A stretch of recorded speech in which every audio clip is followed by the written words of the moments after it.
Welcome to Talkin Science. Matt Miller with you in Studio 4. Dr. Brad Tucker is standing by with the latest science and space news headlines for this Tuesday, February 9, 2021, including SpaceX upping the ante a week after Axiom Space announced they'll be ferrying passengers to the space station. The Elon Musk-led company is fundraising for an American children's hospital. The prize? A trip to orbit on board a Crew Dragon. Galactic Physical. Over 3,000 galaxies have been observed to compile a pretty extensive checklist of a galaxy's life cycle. And Martian Traffic Jam. 3 missions are due to land in the next 2 weeks on the Red Planet, one each from the UAE, China, and the USA. Beaming around the world with the latest science and space news on Facebook Watch, YouTube, and wherever you get your podcasts. This is Talkin Science with Dr. Brad Tucker and Matt Miller. And he's back with me. It's another Tuesday. It's another Talkin Science. Dr. Brad, thanks for a little bit of your time. How's it going? Really good, my friend, really good. What a week it's been. Nothing like 2020. I was just going through the highlights of last year.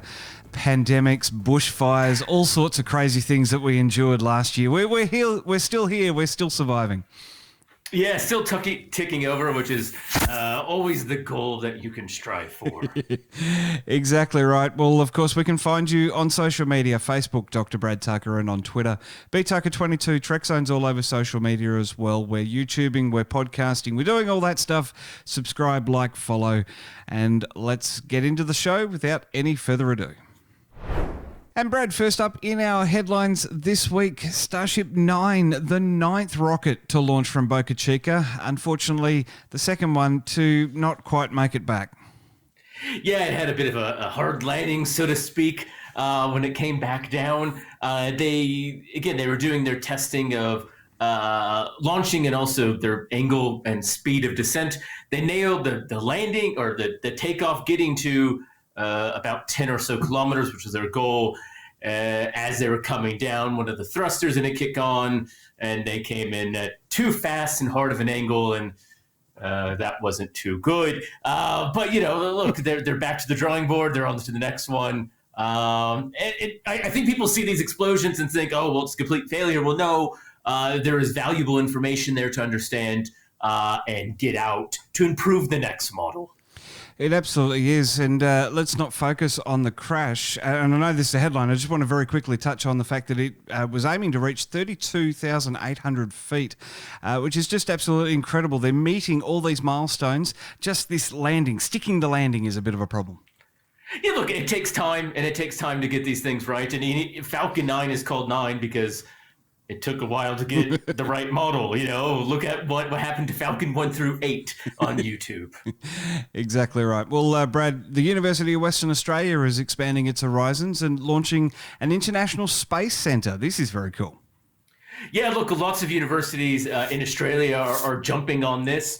There's been multiple universities that are doing it. And really what it's trying to do is to consolidate and group and grow their space efforts. So it's not just doing necessarily astronomy, but it's building the space technology, the data science, all those things that go really to space missions and exploration. So UWA is the latest to jump on board and get a piece of this ever-growing pie. And Brad, a headline we can't fully comprehend in one question and answer, but a new paper from astrophysics student Kat Ross has revealed that the low frequency radio sky is quite dynamic. What does this mean? Yeah, so using what's called the Murchison Wide Field Array, so this is a series of small radio telescopes looking at very low frequencies, actually even down to the megahertz. The MWA has actually picked up radio signals from radio stations in LA bouncing off the moon before. So we're talking about really low frequencies here. So there's lots of different radio waves you can listen to, and what they're seeing is that it's what we call scintillating. It's being variable. So there's actually activity or change going on in these galaxies in the radio wavelengths. And this is exciting because the radio wavelengths are really driven by what's usually happening on the inside of the galaxy, in particular, things happening around the supermassive black hole in most cases. So it might be a nice, interesting way of understanding really what's going on with these supermassive black holes in these distant galaxies that we can only see in radio. See, now I knew you'd be able to make sense of it for us in one Q&A. So I shouldn't have said that we couldn't make sense of it. You're here, you explain it so well. It's brilliant. It's scintillating, as it were. It is scintillating, just like the black hole. All right, Brad, well, let's move on to our stories of the week. And hot on the heels of Axiom Space announcing that they're going to be sending civilians to the space station, SpaceX is upping the ante. They're not going to be outdone. They're going to send some civilians into orbit. Yeah, look, obviously now SpaceX is the ride for the Axiom mission as well. But, we both know how Elon Musk is and doesn't want to be left behind on the interesting rowboat, so to speak, of getting into space. And so he's one tech billionaire partnered with another tech billionaire to buy all of the seats on a SpaceX Crew Dragon. Now, I think it's quite exciting is obviously there'll be a pilot, the billionaire, but they've partnered with the St. Jude Foundation, which is a children's hospital in the U.S., as a way to raise money or funds, a fundraiser, a very unique fundraiser for this hospital. And so if you buy a ticket, or really if you donate to this fundraiser, you go in the Raffle prize, and one of the Raffle prize is winning one of these seats into space. I think that is the best part about this story. It's not just about billionaires throwing away some money. It really is now supporting the kids hospital, and that's a really worthy cause. Yeah, look, they're hoping that to be able to raise about $200 million during this whole thing for the hospital. So it has these nice tones that the money isn't just going into Elon Musk's pocket. It's not even going to SpaceX. It's obviously covering basic costs to do the mission, and then on top of it going into, as he said, a very worthy cause. And also at the same time, it's quite unique because it's giving people a chance who wouldn't be able to fork over the 71 million Australian dollars like the Axiom mission we talked about last week to go into space. So literally the minimum donation, I think, to go in is $10, 13 Australian dollars. So the fact that you can go into space almost for the same price as a Big Mac meal is yes. Kind of a bit out there. The mission is called Inspiration 4. Yes, I got that right. Double checking my notes. Inspiration 4. It's going to be launching, they're targeting later this year, Q4, from the famous Launchpad 39A at Cape Canaveral. That in itself, as you say, for possibly the cost of a McDonald's dinner, makes this even more special. It does, as you said, leaving from the very historic place, going up, and they won't just be going up for 10 minutes. They will be going up for a few days, going to experience really everything that space has to offer. It's kind of like a cruise into space for a few days. And you're less likely to have travel restrictions going up there than anywhere else on the Earth right now. So that's something else as well. And you get to experience a water landing at the end of it. I think that is that's really nice way to true just finish it all. splashdown, exactly. Exactly that's right. Well, look, and as you say, people that are very fortunate enough to win this prize, they're going to be experiencing microgravity, zero gravity, the thrills of launch, the thrills of splashdown, everything that Crew Dragon has to offer. It really is as if you're going on your own space mission into orbit. You're heading there. You're going to spend a few days up in orbit. Hopefully they've got a good buffet on. Yeah, look, the food quality may not be as good as other places, but I think the ambiance will set it in, and they will do training, so they're not just going to say, hey, you won, we'll see you in 6 months. They will prepare you. They will do a little bit of work, including both how the rocket works, emergency situations, stress testing, a whole range of it. So it's quite an involved deal to send these winners into space. And entries for this close on February 28. No word, although I don't know why people around the world could be precluded from this mission. Hopefully everyone can just donate to the American Children's Hospital and enter for a chance to win. Exactly. Brad, next up, 3,000 galaxies have been laid bare in a galactic physical, if you will. This one is really cool. It's Aussie-led research. Yeah, so this is from the SAMI survey. So SAMI is the Sydney AAO Multi-Object integral field spectrograph. That's why we call it SAMI. So what it really was doing was a very unique instrument on the AAT telescopes. This is the large telescope, the 4-meter telescope at Siding Spring Observatory in northern New South Wales. And yeah, it was trying to get into the nitty-gritty details of a galaxy by using essentially different measurements all across the galaxy. So instead of kind of what often happens is you look at the galaxy as a whole, you measure potentially properties as a galaxy as a whole and saying, hey, we understand it. Getting into the different parts and different sections and different ways of measuring the galaxy, kind of like a physical. So instead of just looking at your body from the outside and saying, all right, well, we understand you, looking at your head and your arms and your cardiovascular system, really getting into what makes galaxies as part of this very long 7-year study. Yeah, well, like you say, the survey began 7 years ago, 2013. It's already formed the basis of dozens of astronomy papers, with several more in the works. So this research really has been out there a little bit and collating it all together now in this release this week. Yeah, so this is what's called the third and ultimately the final data release. So they've been taking a series of measurements, as you said, for about 7 years. And so they've had some studies that have done or released a little bit earlier, and it's taken time to really get all of that last data set. So what we've seen is that the team has been able to pore over this data. Now it's really open to the rest of the community for them to have their way. And look, it is going to be and is a rich data set with all of the galaxies in there. And we'll see it go into even more interesting studies about what makes a galaxy and how a galaxy's formed and lives and dies, and those really big questions. And some unexpected findings have already been turned up from the SAMI survey. One of them including galaxies' spin, depending on other galaxies around it, gravitational forces and all that sort of stuff. I'm assuming sizes of galaxies as well. This is certainly very interesting and plenty more to be discovered, I would imagine.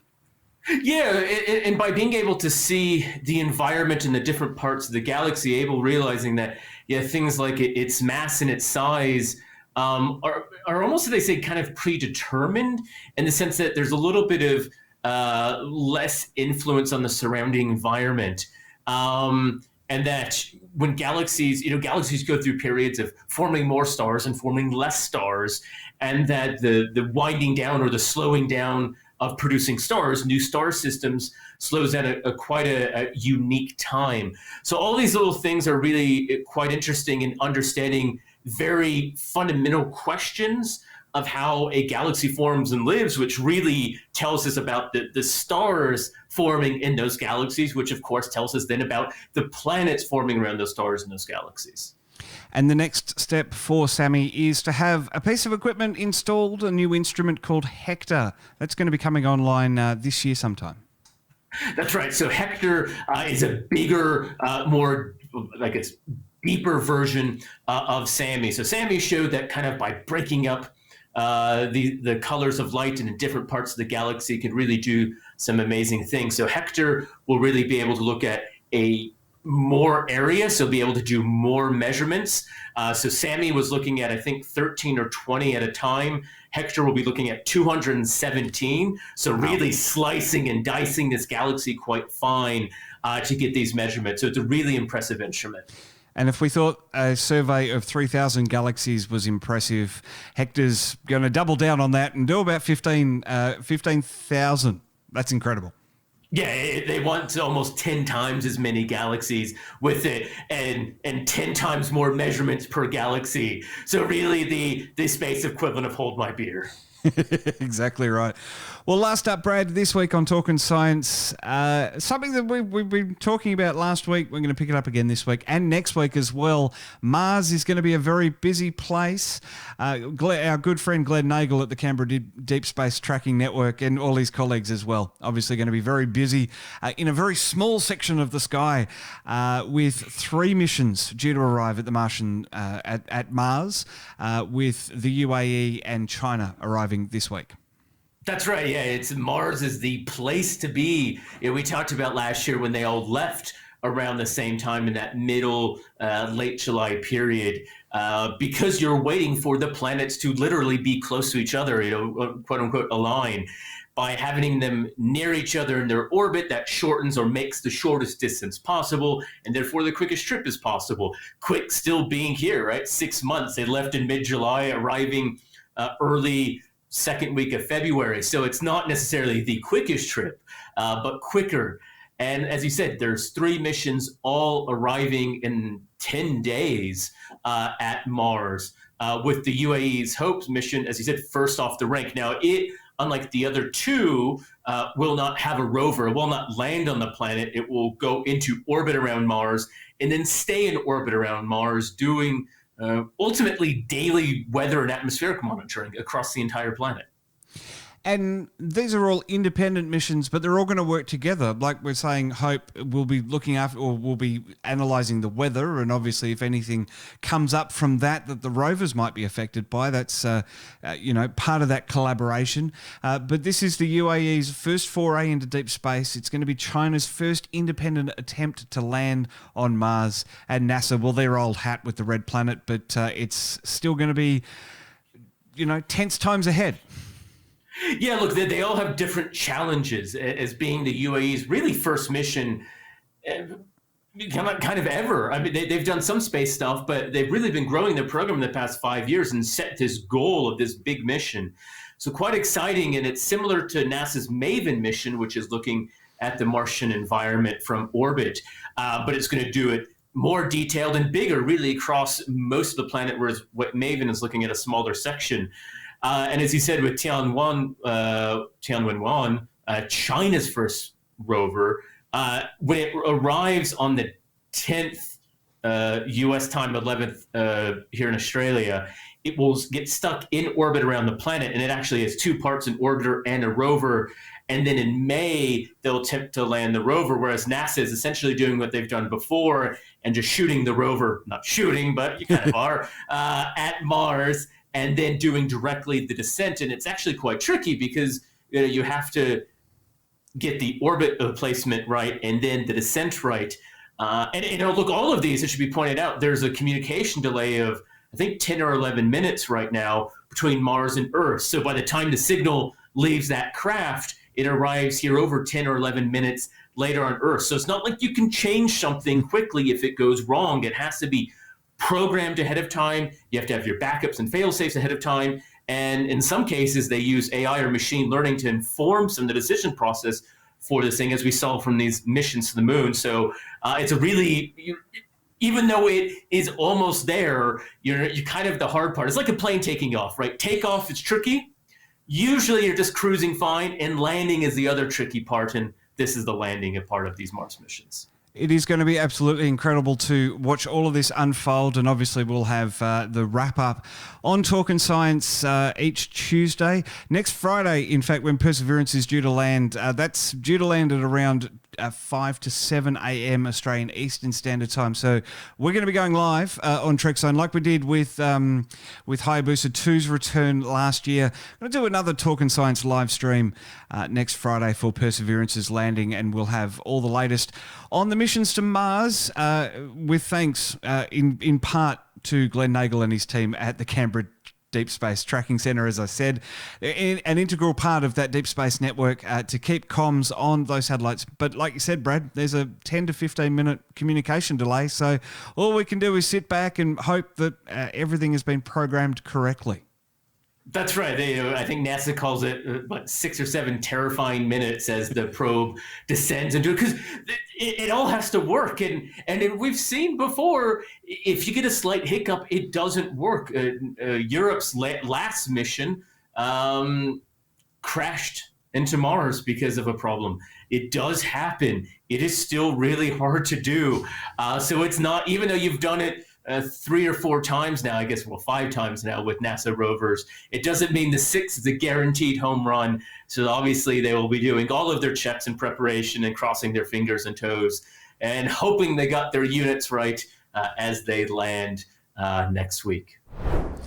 And just finally, Brad, before we go, we've got a brand new Talkin Science show coming on Thursdays. Just a quick plug here.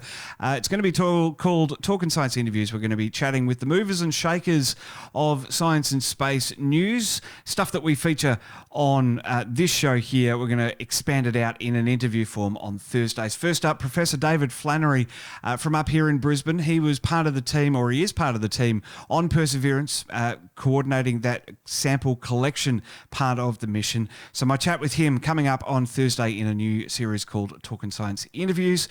And one other thing, just quickly before we go, Brad, did you know that 90% of viewers here at Trekzone on YouTube aren't subscribed? So we really need people to do that.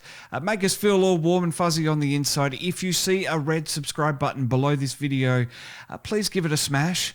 And also consider ringing the bell as well and activating all notifications. That way you'll get a little pop-up whenever we post a new episode, which of course is at 12:30 p.m. GMT every day. Podcasting 7 days a week in 2021. 350 shows, Brad. It's going to be absolutely epic. Really love having you as part of the team. And you'll be back next Tuesday for another Talkin Science news. So we'll catch you then. Great, thanks.